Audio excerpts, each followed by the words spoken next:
आपके जो स्ट्रीम्स के या जहां से पानी गुजरता है, वो वाली जो पतली पतली नैरो जो स्ट्रीम्स हमारी निकल रही हैं, उनके थ्रू जब पानी जाता है, हैवी रेनफॉल होती है जब, तो पानी कहाँ से जाएगा? जो नालियां होती हैं छोटी छोटी, जो कह रही हूं मैं, उसमें से जब नैरो में से पास होता है तो वहां पे जो सॉइल होती है वो इरोड हो जाती है। ठीक है, वो आपका होता है रिल इरोजन। जो हमारा गुली इरोजन होता है वो क्या होता है? It is due to run off the surface water causing the removal of the soil with the drainage lines. कि जो हमारा पानी होता है, जो कि सॉइल, जो हमारे ड्रेनेज लाइंस होती हैं हमारी, वो जहां से पानी गुजर रहा होता है, वो वाली जो बड़े बड़े ड्रेन्स जो है हमारे, ड्रेन्स पता है जिससे कचरे कुचरे भी जाता है, हमारा ड्रेनेज जो सिस्टम होता है, Yes, ड्रेन ma'am. हमारा जहाँ से हमारा एक्स्ट्रा वाटर जो है वो रिमूव होता है, निकलता है हमारा एक्स्ट्रा वाटर जो इकट्ठा हो जाता है हमारा रोड साइड पे, या इकट्ठा होता है कहीं भी, जो वाटर हमारा इकट्ठा हो जाता है, वो जब हमारा ड्रेन होता है, जब निकलता है, वहां से जो हमारी सॉइल होती है, वो जब पानी फ्लो करेगा तो वो रिमूवल होता है, जो दैट इज द गुली इरोजन। ठीक है? Okay ma'am. ठीक है बच्चे? Yes ma'am. होते तो सेम ही है, उनको नेम्स हमने अलग अलग दिए हुए हैं कि जो नैरो एरिया से निकल रहा है वो अलग हो गया, जो ज्यादा बड़े एरिया से जा रहा है वो अलग हो गया, जो पूरा का पूरा स्ट्रीम रिवर्स के साइड्स पे जो बैंक्स होती हैं वहां से इरोड हो रही है जो, तो वो हमारा स्ट्रीम बैंक इरोजन हो गया, है ना? क्या होता है बैंक? स्ट्रीम बैंक क्या होता है? बैंक क्या होता है? जिसमें पैसे जमा मैम कराते हैं। रिवर का जो किनारा, मैम रिवर का किनारा या फिर हाँ किसी भी। हाँ, तो वहां पे भी तो सॉइल होती है ना, वहां से जो यस सॉइल मैम। इरोड होती है, जो वो हमारा हो जाती है स्ट्रीम बैंक इरोजन। ठीक है? इस तरीके से उन्होंने अलग अलग टाइप्स की जो एक्सप्लेन करी हुई है अकॉर्डिंग टू द एरिया के, जिस से जहां जहां से वो निकल रही है। ठीक है? Yes ma'am. उसके बाद हमने आज पढ़ना था, कहाँ से? यहीं से पढ़ना था, कॉजेस से पढ़ना नेक्स्ट है ना? स्लाइड। यस मैम, कॉजेस से पढ़ना है। हाँ, सो रुको, करंट स्लाइड बड़े कर लेती हूँ। ठीक है, विजिबल है? Yes, ma'am. अब हमारे पास क्या आता है? That is causes of soil erosion. क्या क्या कॉजेज है? So running water is one of the main cause of the soil erosion. Some soil erosion causes are mention below. सबसे मेन हमारा जो होता है वो कौन सा होता है जिससे हमारी सॉइल इरोड होती है? वो होता है रनिंग वाटर, क्योंकि वो बहुत फास्ट होता है और उसकी वजह से क्या होती है, हमारी सॉइल जो है बह जाती है। Then is due to soil texture. So if the texture is loose, that is the soil contains more of small grains and of open structure erodes faster. कैसे जल्दी इरोड हो जाएगी? अगर उसका टेक्सचर जो है वो लूज है, मतलब उसको वो अगर उसमें जो है हमारा छोटे छोटे पार्टिकल्स उसमें प्रेजेंट है, लेकिन वो प्रॉपर हैवी सॉइल नहीं है, उसको पकड़ा नहीं हुआ किसी जड़ों ने, या उसके अंदर वाटर कंटेंट नहीं है कि वो प्रॉपर होल्ड कर सके पानी को, वो सब नहीं है, सूखी मिट्टी जिसको आप बोलते हो वैसी है सॉइल, उसका टेक्सचर अगर लूज है तो ऑटोमेटिकली वो क्या होगी, जल्दी से जल्दी इरोड होती जाएगी। हवा चलेगी तो भी इरोड हो जाएगी, पानी आएगा तो भी इरोड हो जाएगी, तो वो ऑटोमेटिकली इरोड हो जाएगी। Then is slope. स्लोप क्या है? That soil present in the steeper slope more than the soil present at a plain level of the ground। ये हमारी जो स्टीप होती है, स्टीप मतलब इस तरीके से जो हमारा स्टीप लेवल होता है, जैसे हमारे माउंटेन्स होते हैं, ठीक है, इस तरीके से जो हमारा स्टीपर स्लोप्स होती है वहां पे हमारी सॉइल इरोजन जो होती है वो ज्यादा फास्टर होती है एज कंपेयर टू हमारे प्लेन लेवल ऑफ ग्राउंड्स का। ठीक है? देन इंटेंसिटी और amount of rainfall, that more intense rain, more erosion, this can be bit slow if there are more trees present in the land as the roots of the plants hold soil in a firm manner। कि जहां पे हमारी rain की जो intensity है वो बहुत ज्यादा है, वहां पे सॉइल इरोजन ज्यादा होती है, क्योंकि जितना ज्यादा बारिश आएगी उतनी ज्यादा हमारी जो है वहां से सॉइल जो है वो इरोड हो जाएगी। और रेन ड्रॉपलेट्स के साथ भी होती है ना हमारी सॉइल इरोजन, बारिश पड़ती है तो भी सॉइल इरोजन होती है, उसका पानी इकट्ठा होता है तो भी सॉइल इरोजन होती है ना? सो जितनी ज्यादा हमारी रेनफॉल होगी उतना ही ज्यादा हमारा इरोजन जो है वो होगा। और वो स्लो कैसे हो सकता है? अगर बहुत सारे ट्रीज प्रेजेंट है वहां पे, क्योंकि उसकी जो रूट्स हैं वो क्या करती हैं, सॉइल को पकड़ के रखती है। सो इसीलिए हमारा जो जितने ज्यादा हमारे फॉरेस्ट होंगे, जितनी ज्यादा हमारे ट्रीज होंगे, उतनी हमारी कम जो है वो सॉइल इरोजन होती है। Then is human activities, that agricultural practices, deforestation, roads and urbanization and global warming are a few major causes of soil erosion. अब इससे भी soil erosion होता है, जो हम एक्टिविटीज करते हैं, ह्यूमंस जो काम करते हैं उनसे सॉइल इरोजन होता है। कैसे कि जो भी एग्रीकल्चर प्रैक्टिसेस करते हैं उससे हमारी सॉइल खराब होती है, डिफॉरेस्टेशन से होती है, कोई रोड्स बना रहे हो, कुछ भी कर रहे हो, जो ह्यूमन एक्टिविटीज है उनकी वजह से हमारी सॉइल इरोजन होती है। Then deforestation, again mismanaged utilization of soil resources like the removal of forest cover causes soil erosion heavily. Due to increasing land demand, the human is more into deforesting lands and tree roots act as a binder of the top layer of the soil. Clear हुआ? Causes? Yes, Okay? ma'am. Clear है? Yes, ma'am. Then is control of soil erosion or soil conservation practices. अब किस तरीके से हम soil erosion को control कर सकते हैं?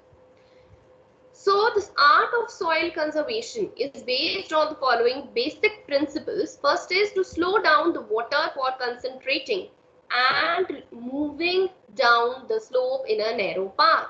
क्या मतलब कि उसको हम एक तो वाटर की स्पीड जो है हमें कम करनी पड़ेगी, जहां से हमारी नैरो पाथ्स है, स्लोप है, वहां से जब पानी जाता है इकट्ठा होके, कंसंट्रेटेड मतलब कंसंट्रेटिंग मतलब कि एक जगह पे जब वो चीज इकट्ठी हो जाती है और फिर वहां से निकलती है तो उसका जो प्रेशर होता है वो बहुत तेज होता है, जिसकी वजह से क्या होता है कि जो हमारी सॉइल है वो इरोड होती है। इसी तरीके से अगर आप कभी देखो कि आपने सपोज छोटा सा एक होल रखा हुआ है और बाकी सारा एरिया जो है आपका बंद है, तो अगर आपकी एयर पास होगी वो छोटे होल के थ्रू, अगर विंड चल रही है, हवा चल रही है, तो वो पास होती है, तो वो प्रेशर से निकल के जाती है क्योंकि वो नैरो पाथ से जाती है। इसी तरीके से पानी का भी फ्लो इसी तरीके से आता है। अगर आपका कोई बड़ा सा टैंक है, उसमें सिर्फ एक आपने छोटा सा होल दिया हुआ है या नैरो पाथ है, तो सारा का सारा पानी उसमें से जाना है, सो प्रेशर के साथ जो है उसमें से वो मूव करेगा, जिसकी वजह से क्या होता है, आपकी इरोजन हो जाती है। सो आपको उस वाटर को क्या करना है, स्लो करना है वो, ताकि वो धीरे धीरे जो है वो मूव करे नैरो पाथ में से, इतना तेज नहीं जाए। Then is to slow down the water movement when it flows along the slope, के जब स्लोप से जा रहा है तो भी वो स्लो जाए, अगर नैरो पाथ से जा रहा है तो भी धीरे धीरे जाए, अगर स्लोप से जा रहा है तो भी स्लो जाए। To encourage more water to enter into soil, के आपको ज्यादा से ज्यादा पानी सॉइल आपकी जो है वो सोके, ऐसे कुछ काम करने चाहिए जिनकी वजह से आपकी जो सॉइल है वो ज्यादा से ज्यादा वाटर जो है वो एब्जॉर्ब कर ले। Then is to increase the size of the soil particles, soil में जो पार्टिकल्स होते हैं अगर वो छोटे छोटे होंगे तो आपकी सॉइल क्या हो जाएगी, इरोड हो जाएगी। अगर उसके पार्टिकल्स बड़े बड़े होंगे तो वो होल्ड करके रखते हैं उसको, ठीक है। जैसे हमारे सेल्स होते हैं, सेल जैसे सपोज एक कोई सेल है, उसके अंदर हमारा जो कट्टे पार्टिकल्स अगर जुड़े हुए हैं तो वो क्या हो जाएगा, टाइट हो जाएंगे। जब बड़े बड़े पार्टिकल्स होंगे, साइज उनका बड़ा होगा, तो वो क्या होगा कि वो टाइट हो जाएंगे, जिसकी वजह से क्या होगा कि वो इरोड नहीं करेगी, हैवी हो जाएगी, बैठी रहेगी जगह पे। लेकिन अगर वो बिखरे पार्टिकल्स होंगे, छोटे छोटे पार्टिकल्स होंगे, तो नेचुरली वो रुकी होगी, उसका टेक्सचर अच्छा नहीं होगा और वो इरोड हो जाएगी easily. Then excuse me ma'am. हाँ जी मैम जब मैम रेन होती है मैम तब मैम कहते हैं ना कि मैम प्लांट्स ग्रो करते हैं, तो मैम प्लांट्स को ग्रो करने के लिए मैम सॉइल की जरूरत भी तो पड़ती है। हाँ जी, तो वो तो पड़ती है। मैम फिर क्वेश्चन क्या है? मैम आप ये बोल रहे हो ना कि मैम सॉइल इरोजन हो जाती है, तो मैम सॉइल की लेयर तो मैम फिर मतलब सॉइल जो बेटा ये थोड़ी है कि पूरा सॉइल, इतनी मोटी लेयर है उसकी सॉइल की तो वो सारी उड़ के इतनी भाग जाएगी, ऐसे होती है कभी? अंधेरी चलती है, मिट्टी उड़ती है, मिट्टी सॉइल यही होती है ना, तो वो उड़ती है। तो वो क्या आपको, आपके गार्डन में सपोज इतनी मिट्टी है तो वो इतनी कितनी उड़ जाएगी, इतनी थोड़ी उड़ेगी, ऊपर की लेयर उड़ेगी ना उसकी, धीरे धीरे करके रोड होती है ना। Okay ma'am. आपको क्या लगा कि पूरी उड़ जाएगी, कुछ बचेगा ही नहीं? नो मैम, एक्चुअली मैम मुझे लगा कि मैम जो फर्टिलिटी मतलब जो मैम फर्टाइल लेयर होती है ना सॉइल की मैम वो उड़ जाएगी, इसलिए प्लांट्स ग्रो नहीं करेंगे।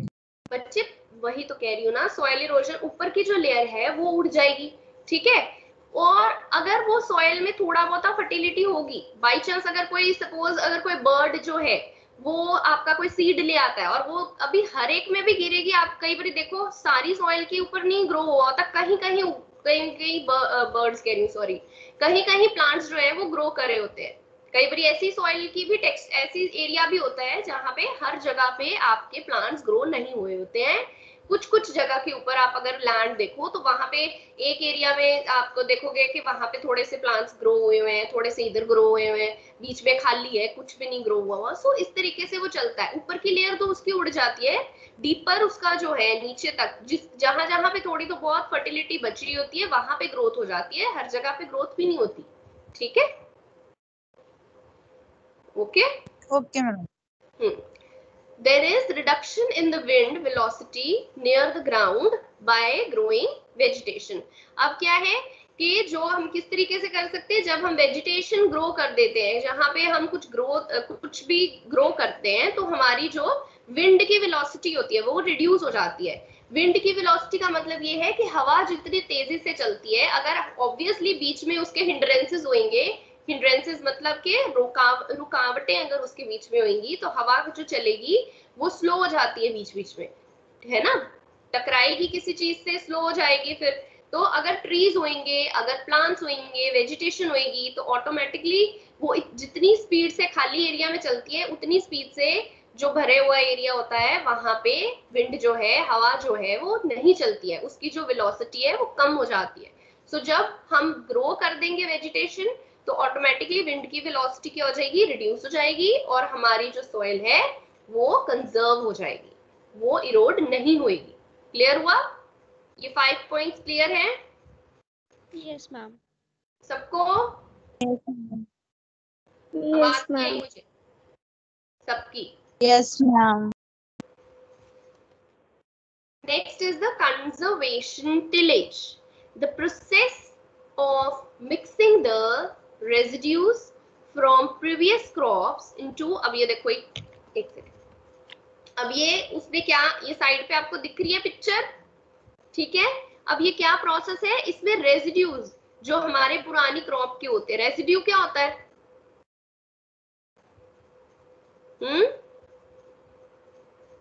मैम राख।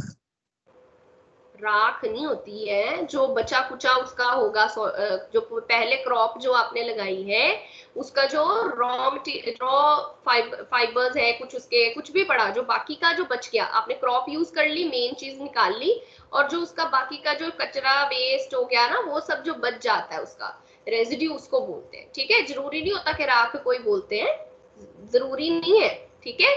सो जो भी उसका वेस्ट बचा जो पीछे क्रॉप का, दैट इज द रेजिड्यू। सो जो रेजिड्यू होता है पुरानी क्रॉप जो आपने लगाई हुई है फील्ड्स में, उसको आप सॉइल के अंदर जो है वो प्लो करते हो, मतलब ये प्लोइंग हो रही है, ये देखो जो आपका ये ट्रैक्टर उसने बताया है ना, वो प्लो कर रहा है पीछे मशीन लगा के।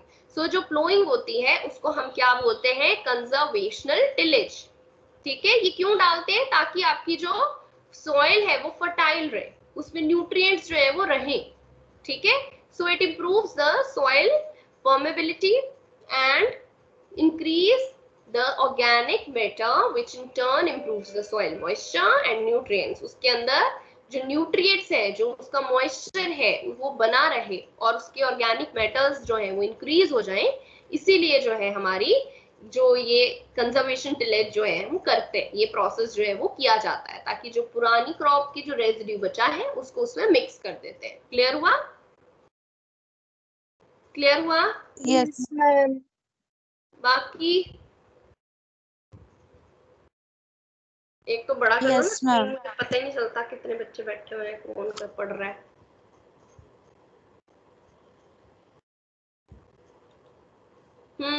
क्लियर हुआ है कि नहीं? Yes ma'am. मैं एक बार रिपीट कर दो। क्या कर दो? कौन बोला? रिपीट कर दो। रिपीट कर दूं? Yes ma'am.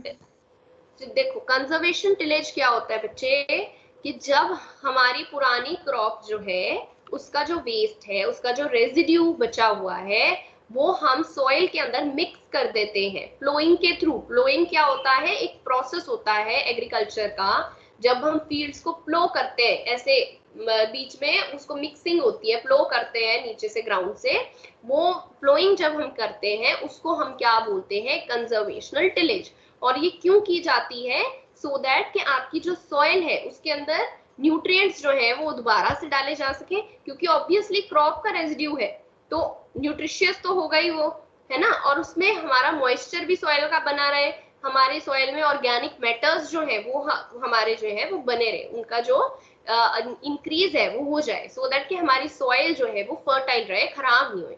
ठीक है, क्लियर हुआ? Yes ma'am. Yes, ma'am. Next is the organic farming. Organic farming में क्या होता है, the process of increasing the organic input into the soil.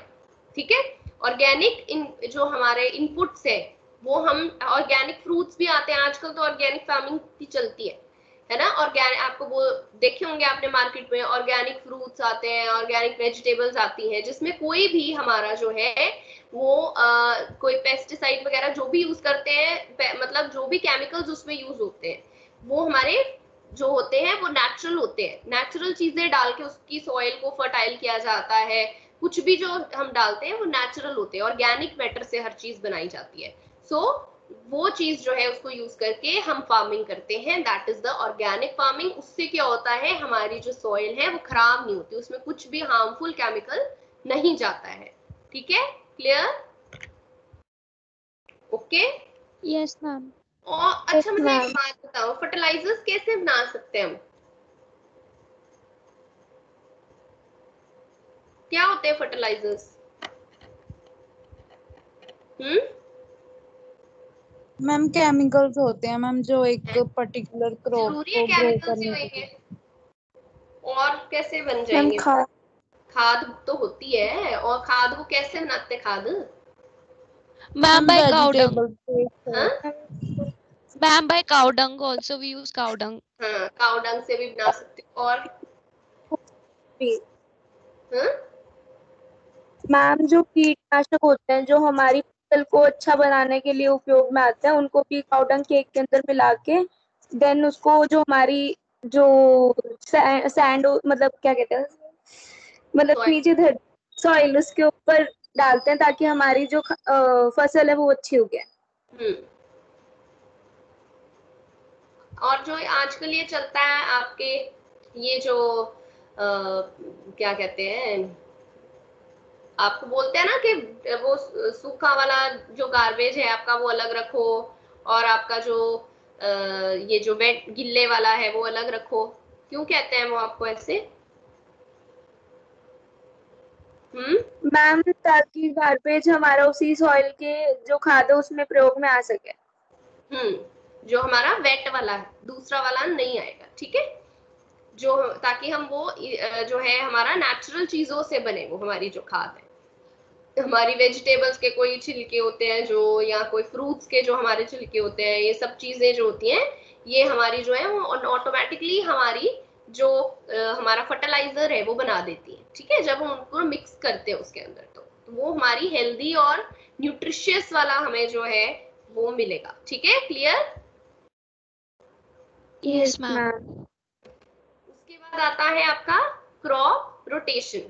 Crop rotation क्या होता है, क्या पता लग रहा है नाम से कि क्रॉप्स जो है हम चेंज कर करके जो है ग्रो करते हैं। ठीक है, क्रॉप रोटेशन क्या होती है, जब हम चेंज कर करके क्रॉप्स जो है वो ग्रो करते हैं। The process of growing different crops in successive years on the same land. इसमें एक सेकेंड,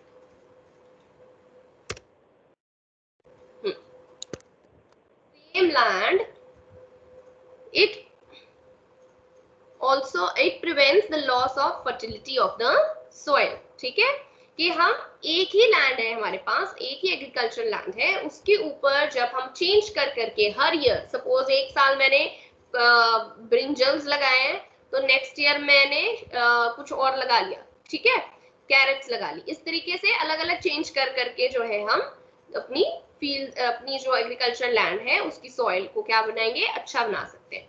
जब क्रॉप रोटेशन होती है तो हमारी सॉइल इरोजन भी नहीं होती है, न्यूट्रिएंट्स जो उसके अंदर प्रेजेंट होते हैं वो हमारे रिमेन रहते हैं, उसके अंदर ही रहते हैं। ठीक है, ओके। जैसे देखो पिक्चर में भी बताया, पिक्चर में भी बताया हुआ है, फर्स्ट ईयर उसने ब्रिंजल ग्रो किया है, ठीक है, कैप्सिकम किया है, देन कुकम्बर किया है, इस तरीके ये चीजें करी। नेक्स्ट ईयर उसने कुछ और सामान जो है वो कैरेट कर ली, ठीक है, ये सब कर लिया, टर्निप कर ली। Excuse me ma'am. हाँ जी मैम इसमें सिर्फ मैम यही आते हैं वेजिटेबल्स? नहीं नहीं बच्चे, क्रॉप्स भी आती हैं अलग अलग, और पिक्चर में अब वो शो करी हुई है तो पिक्चर में मैं दिखा रही हूँ आपको। क्रॉप्स भी अलग अलग आती है, एक साल आप पल्सेस लगाते हो, एक साल आप वीट लगाते हो, वीट के बाद नेक्स्ट ईयर वीट नहीं लगा सकते आप, ठीक है। वीट लगती है, पल्सेस लगती है, फिर वीट आएगी, फिर कुछ और आ जाएगा, मेज आ जाएगी, इस तरीके से अलग अलग होती है। अगर आप एक ही लगाते जाओगे तो आपकी सॉइल जो है वो खराब हो जाएगी आपकी, उसके सारे न्यूट्रिएंट्स तो एक ही वाली के साथ चले गए, फिर बार बार वो लगाई जाओगे तो वो तो खराब हो जाएगी ना फिर। Clear? Yes, okay ma'am.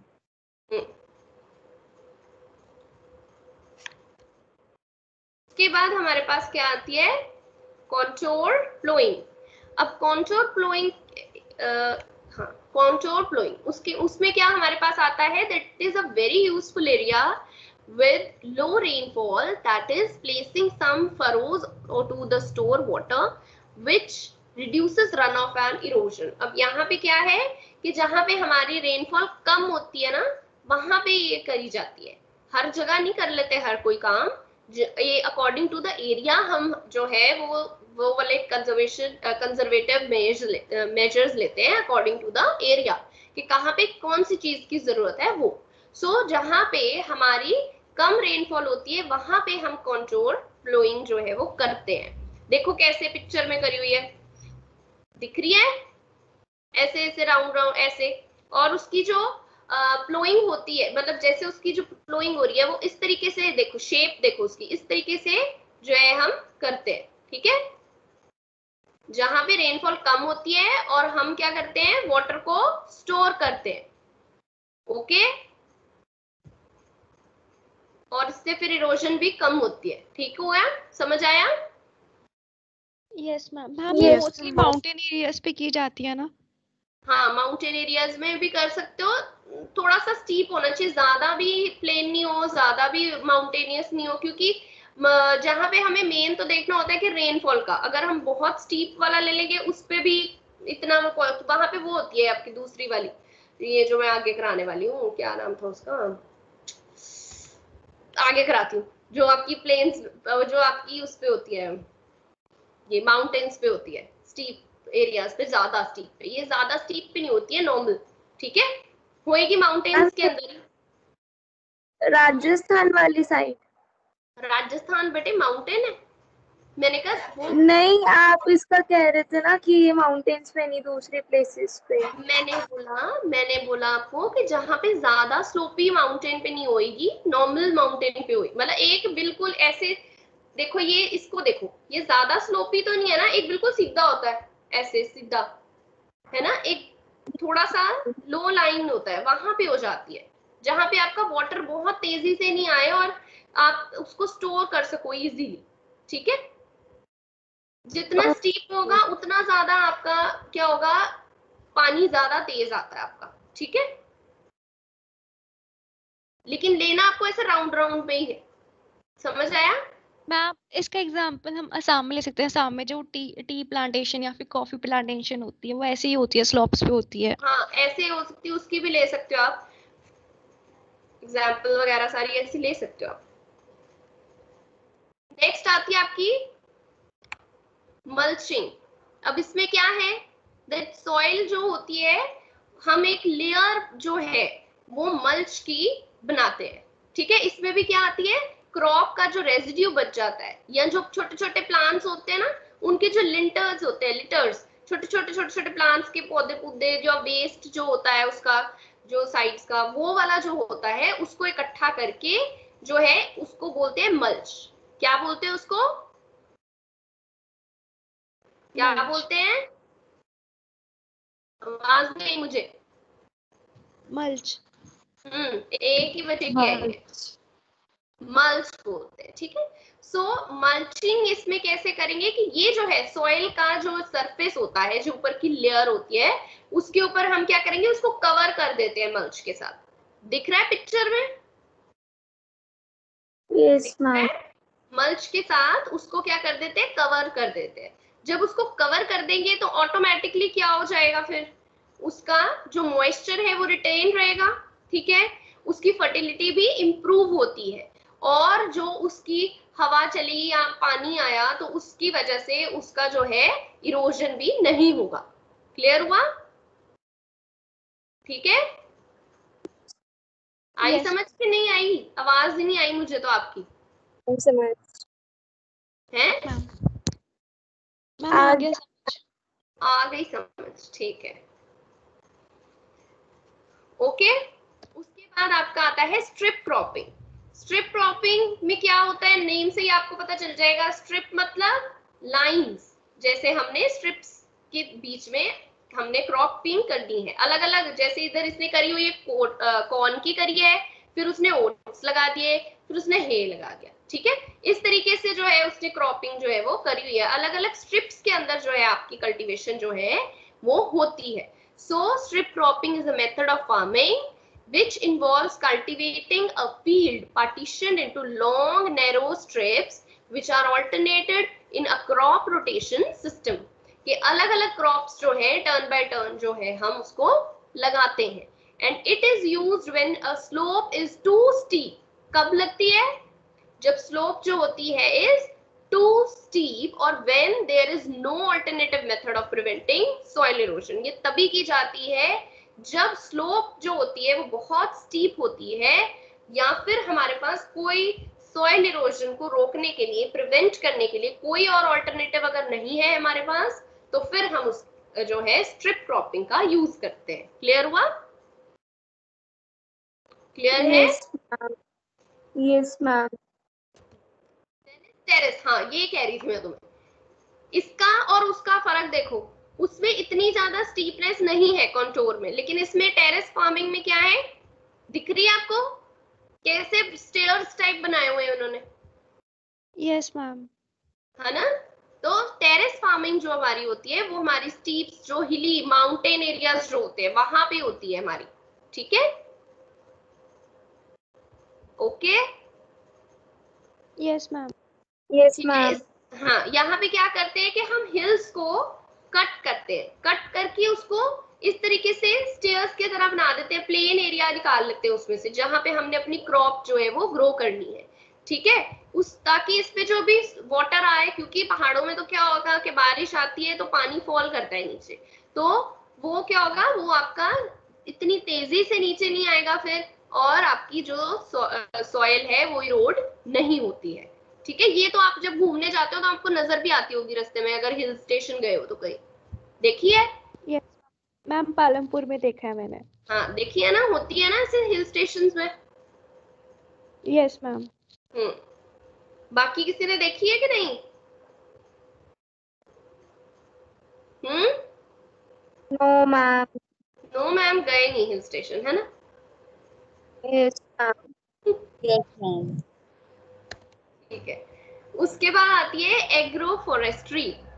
Agro forestry में क्या होता है राजे, कि हमने ट्रीज रो वाइज ट्रीज को, श्रब्स को ग्रो किया होता है, और उसके सेंटर में जो है हमने दूसरी क्रॉप लगाई होती है, सो दैट के हमारा जो विंड हो चलेगी उस, वो भी मैंने आपको जैसे पहले बताया कि जब हमारे पास हिंड्रेंसेस है बीच में तो विंड का भी जो चलना है वो स्लो हो जाता है, उसकी वेलोसिटी जो होती है वो भी स्लो हो जाती है, तो आपकी ऑटोमेटिकली सॉइल जो है वो इरोड नहीं होती। So planting crops in between the rows of trees and shrubs that can provide fruits and fuel wood. After harvesting the crops, the soil will not be eroded because trees and shrubs will remain on the soil and hold the soil particles. क्यों? अब जब crop हमने निकाल दी, जब तक तो crop लगी हुई है तब तक तो सॉइल होल्ड हुई हुई है, लेकिन जब क्रॉप्स हमारी एक बार पक जाती है, हमने निकाल दी क्रॉप्स, हमारा लैंड क्या हो गया, खाली हो गया, एरिया जो हो गया वो खाली हो गया। अब जो है अगर आपका पानी आएगा या फिर अगर हवा चलेगी तो ऑटोमेटिकली सॉइल इरोड होगी। तो उसको रोकने के लिए क्या होता है, हमारे साइड्स पे जो ट्रीज होते हैं, जो श्रब्स होती हैं, वो तो लगी रहेंगी। अब पेड़ तो काट नहीं दोगे ऑब्वियसली, पेड़ में से फ्रूट मिल जाएंगे आपको, वो निकाल लोगे, लेकिन पेड़ तो वहीं लगे रहेंगे, जिसकी वजह से क्या होता है कि सॉइल आपकी होल्ड करके रखते हैं वो, तो आपकी सॉइल इरोजन नहीं होती है। क्लियर?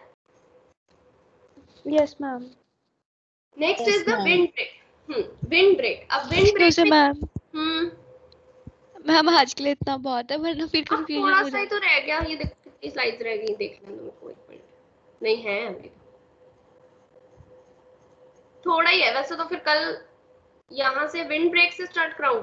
चलो कल करा दूं। Yes ma'am. ठीक है, रुको, thank you ma'am. Thank you नहीं, रुको अभी, चलो स्टॉप शेयरिंग, लीव मत करना, बस अपना टाइम Thank देख you, लेना। ma'am. 19 हुए हैं।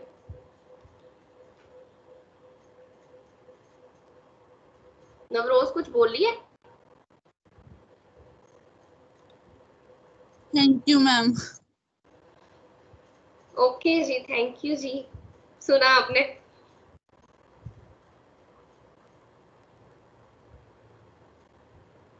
ओहो ये खुल गया, एक सेकेंड,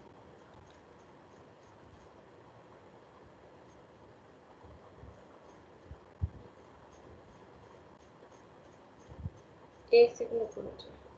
अब कल जो है वो ये पढ़ के आना, ठीक है?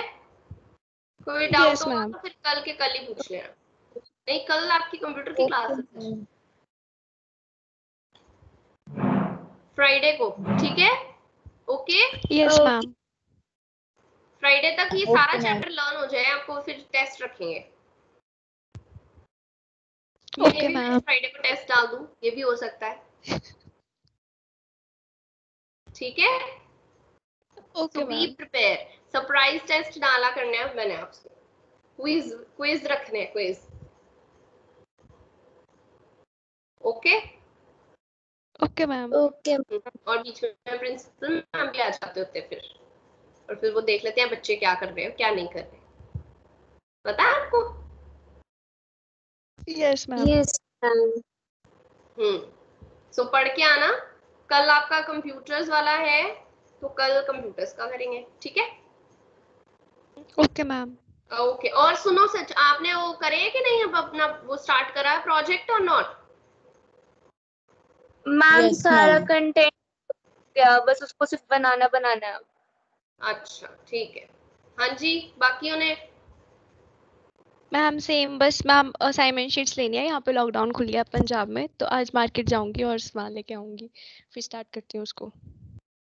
ठीक है। नवरोज? Yes, ma'am. हम start कर दिया. कर दिया? हाँ जी आकाश, किया तुमने स्टार्ट? नो मैम, यहाँ पे तो लॉकडाउन लग रहा है, तो सभी कंटेंट इकट्ठा कर लिए नो मैम, वो कर लूंगा हैं? वो थोड़ी कह रहे हैं कि लॉकडाउन है तो नेट नहीं चल ना। रहा, मैं कंटेंट। यही तो कह रहा हूँ ना, मैं वो कर लूंगा, क्योंकि मेरी 20 दिनों से तबीयत काफी खराब रहती है, तो कर लूंगा मैम मैं। अच्छा ठीक है। हाँ जी निकिता? मैम हम्म किया काम मैम प्रोजेक्ट कंटेंट, का? यस मैम स्टार्ट कर दिया है। कंटेंट अभी मतलब थोड़ा मिल गया, थोड़ा रहता है, फिर कंप्लीट करके देती हूँ। ठीक है, चलो एक बारी अंशिता, जो बच्चे नहीं लगाते हैं ना, एक बारी रिमाइंडर देते रहो उनको भी, ठीक है? जो क्लास नहीं लगाते ओके उनको तो मैम। पता ही है क्लास में क्या हो रहा है। Okay ma'am. फिर लास्ट में आ जाएंगे कि मैम हमने किया नहीं, हमने क्लास नहीं लगाई, तो उनको भी एक बारी रिमाइंडर दोबारा से दे देना कि मैम कह रहे हैं कि एक बार अपना जो है वो काम करना स्टार्ट कर दो। मैम मैं डालती हूँ आज ग्रुप में मैसेज वो। ठीक है, और पढ़ भी लिया करो थोड़ा सा। सरप्राइज टेस्ट हुए ये भी दे देना कि सरप्राइज टेस्ट जो है वो मैम अब लेने शुरू करेंगे। अब मैंने बता के नहीं लेना, क्योंकि बता के तो कोई फायदा ही नहीं होता। Done ma'am. हाँ